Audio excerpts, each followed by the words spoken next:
it started off as. All right, so it's saying also, the Lord is saying, allow God to lead. When you commit to your healing and personal love, you eliminate the haste to be loved. Now you can accept the unconditional love and you can accept the fact that unconditional love comes from two things. The two things that unconditional love comes from is God placing someone in your heart, and also from a healed or a commitment to perpetually being healed heart. So it comes from two things: God placing someone in your heart and you having a healed perspective. That is how you're going to be able to give someone unconditional love, or the closest thing to it. If you can't let yourself off the hook, you can't let somebody else off the hook. If you can't love yourself past your hurts, your traumas, your mistakes, if you can't be right with yourself, then how can you extend that to someone else? You can't. And the other thing is, sometimes we chase after people that God did not place in our heart.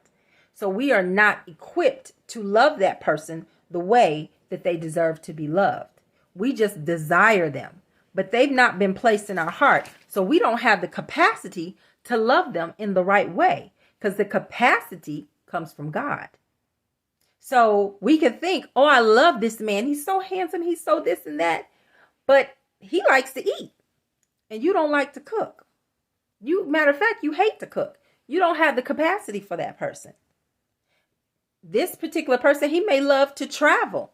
Your life does not allow that, but you are extremely attracted to him. You want to be with him, but you don't have the capacity for him. God didn't put him in your heart.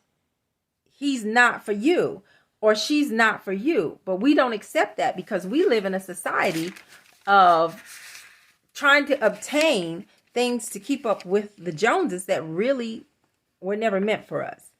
So the other thing that God is saying, when God places someone in your heart, he will give you the capacity to handle what comes along with that specific person.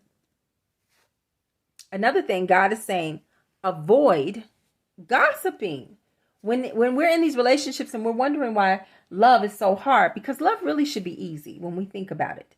When two people love each other, what should be difficult there? If we both have the same agenda, we both love each other, we both want to be with each other, love should be easy.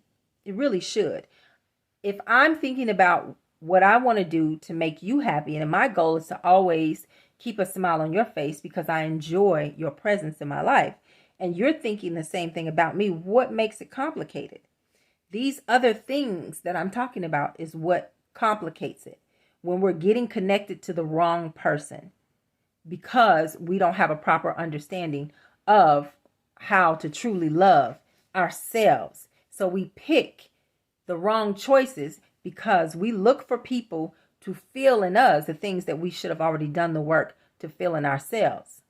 So one of the things God is saying, to stop gossiping. So when you're in a relationship, when you are with the right person, understand the gossip exists for only one reason. Gossip exists to tear things down. Whether it's gossip in magazines, gossip on vlogs, gossip, whatever, gossip is a negative thing. Gossip exists simply to tear things down. So if that is the truth, then every time you gossip about your mate or your spouse, you're tearing them down. And then you turn around and don't understand why your relationship is failing. You're speaking for that to be destroyed.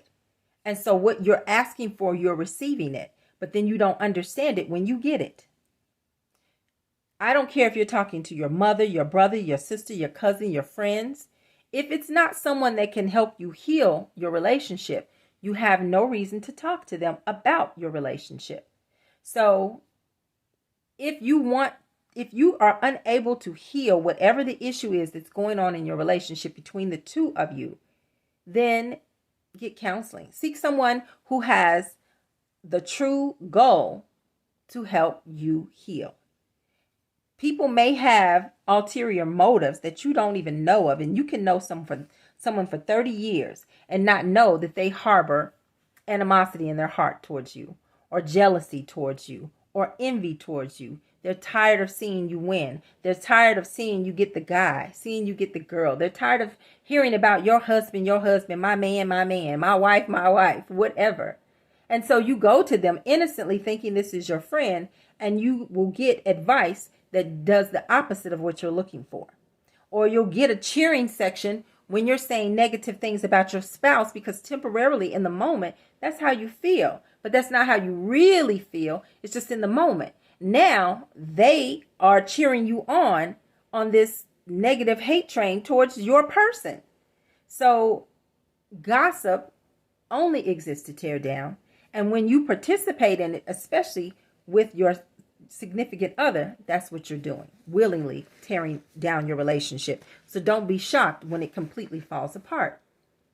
The other thing that the Lord is saying is understand that a person who refuses to address their own personal issues will not be equipped to handle marital or relationship issues that are inevitable in life in relationships. So if you see that the person that you're dealing with, and this is something that when you are coming from a healed perspective, you will pick this up quickly. They don't address their issues. They brush them under the rug. They don't think the fact that they get high every day is a problem. They don't think the fact that they don't go to work on time is a problem. They don't think the fact that they use sex as a pain pill is a problem. That every time they feel a certain kind of way, they go to these things to give them instant gratification, to make them temporarily feel better. Then they're ready to kick the person out when it's over, because you just wanted the pain pill effect of it. You didn't really want the person. So because you're acting these things out, they refuse to do the work to fix these things. So if they can't even take the time or love themselves enough to fix or acknowledge their own issues and heal their own issues, how can they heal issues in a relationship? They're not equipped to be in a relationship, period. But we choose to ignore these things, and we get in relationships with people that we see avoid healing their own issues. And then we expect when our dramas in our marriage and relationships come up, that you have a partner that you're going to be able to work on this with. You don't. They couldn't even work on their stuff alone.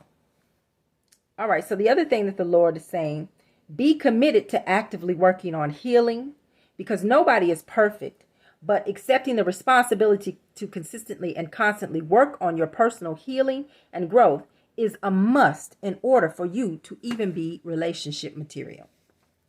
You have to be committed to that for yourself. That's part of that scripture. That's what that scripture is talking about, acknowledging those things for yourself so that you can extend that to someone outside of you. The next thing that the Lord is saying, there are signs that you can look for a person who is committed to healing and a person who loves themselves. And this is usually, okay, so there are signs that you can see in people that show you that this particular person is a person who's committed to dealing with, or they're on the journey of being committed to healing their traumas on a consistent and constant basis. And that this is a person who consistently works on loving themselves. Some of the attributes that those type of people will have will be that most of the time, those kind of people will not hang in a crowd. A lot of times those type of people will be loners. And I'll tell you why. Because most people don't like healed people. Most people don't like healed people because your healed ways and your healed perspective harshly sheds light on their damaged state.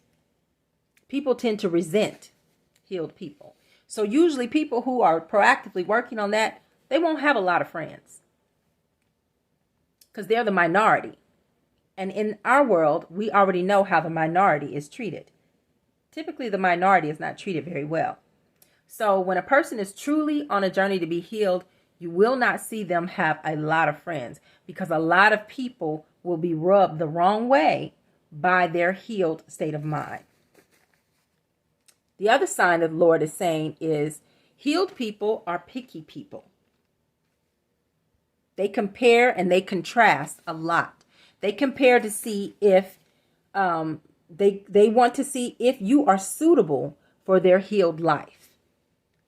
They value the state of their new viewpoint, and that viewpoint far outweighs any physical attributes that you have or that you can bring to the table. So your money is not as influential over them. Your looks are not as influential over them. That's not saying that those things won't be a factor in them choosing their mate, but they're going to choose a mate who may have beauty or be in a financial state, but is also healed. That's going to be a factor. So a person like that may take their time in love. They move slower in choosing a mate because you being pretty is not enough. You having some money is not enough, because you stand to come in and kick over my sandcastle of everything that I've built up and everything that I've worked for. The third sign is that they are not loose sexually. And a lot of people may not like that when I say that, but that's the truth. Healed people aren't loose sexually. They have worked hard to lay down their vices, and they understand the importance of not picking them back up. So, and they look at people from a different perspective. Like I said, they understand the attributes of certain actions that people have. They know that there are derivatives that those attributes or actions came from.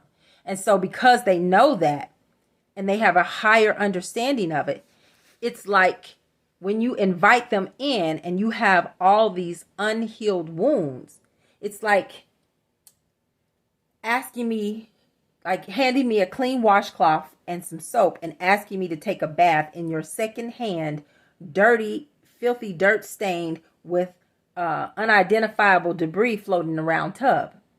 Like, I'm not getting ready to put my cuchara and my tail in that nasty water. I'm not going to do it. I need some clean water. I'm going to need a clean, fresh bath. I want this whole bathroom to be clean. I want it to be clean. And so that's how they look at sex now. They don't want to participate and take on someone else's junk just to be able to lie down with you. There's too many people in the world, for me, that like they're just not out here mishandling their body like that. They're just not out here mishandling their cleanliness like that. They're just not. When you begin to be healed, you become way more picky.